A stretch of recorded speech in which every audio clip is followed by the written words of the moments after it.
Mark 13, 1-23.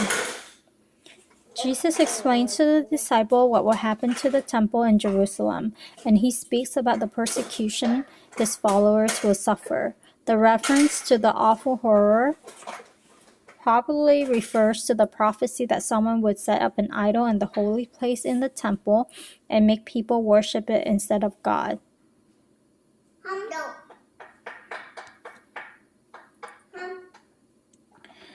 Jesus speaks of the destruction of the temple. As Jesus was leaving the temple, one of his disciples said, "Look, teacher, what wonderful stones and buildings." Jesus answered, "You see these great buildings? Not a single stone here will be left in its place. Every one of them will be thrown down." Troubles and persecution.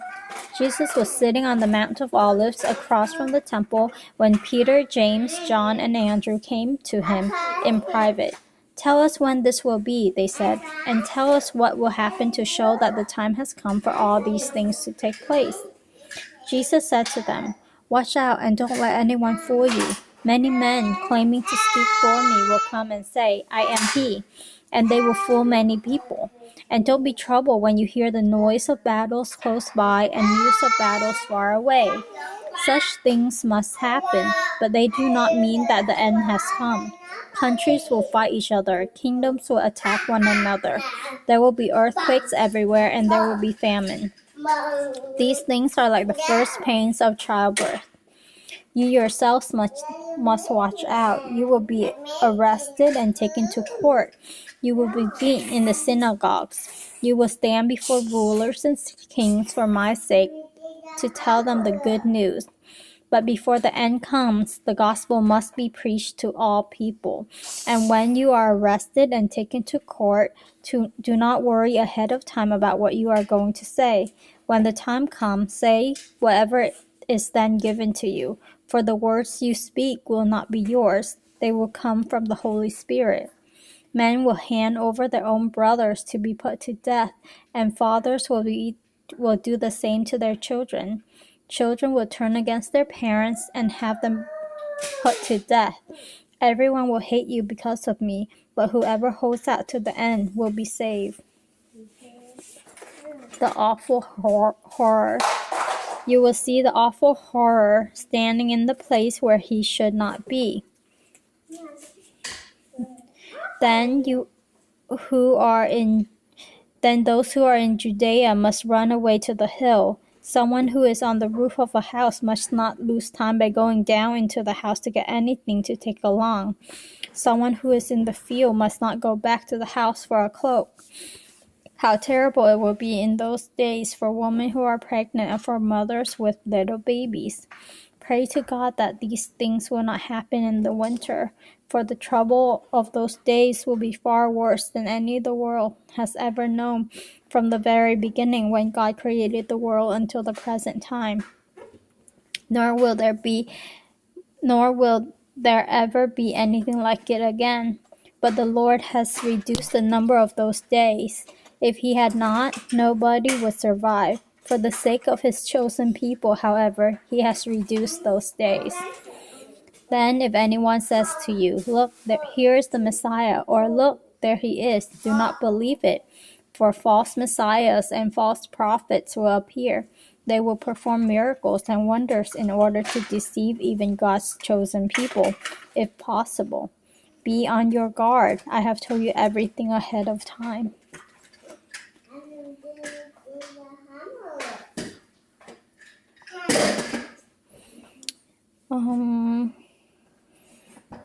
I feel, my thoughts are that it's scary.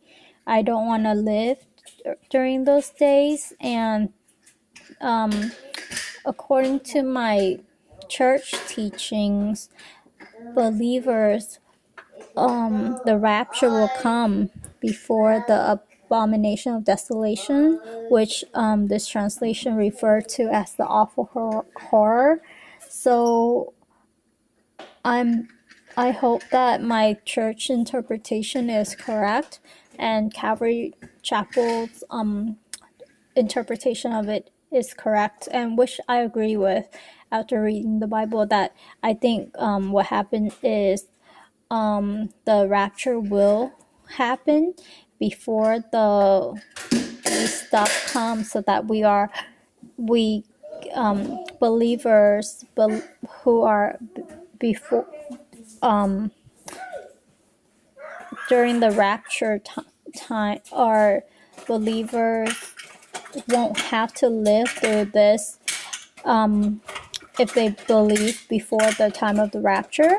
So I'm just hoping that that interpretation is correct, because personally, I would not want to live through this time, hearing how horrible it is, especially for women with children. So I hope my children, my grandchildren, none of my descendants will have to live through this time either, and that our family tree kind of like just get caught up, or already is with Christ before this time come. But I do hope that this time will come quickly, and the mercy of God is shown, because it says that if he didn't cut short the time, then no one would survive. So God, knowing everything in his perfect knowledge, he knows when is the best time to stop it and start his return.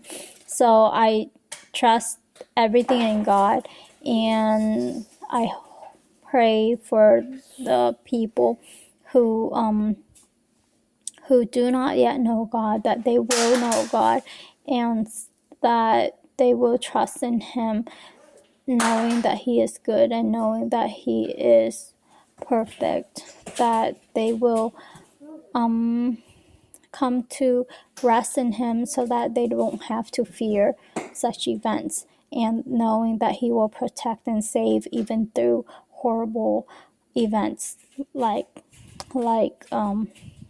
the ones that will be happening in this, prophesied in this chapter. So yeah.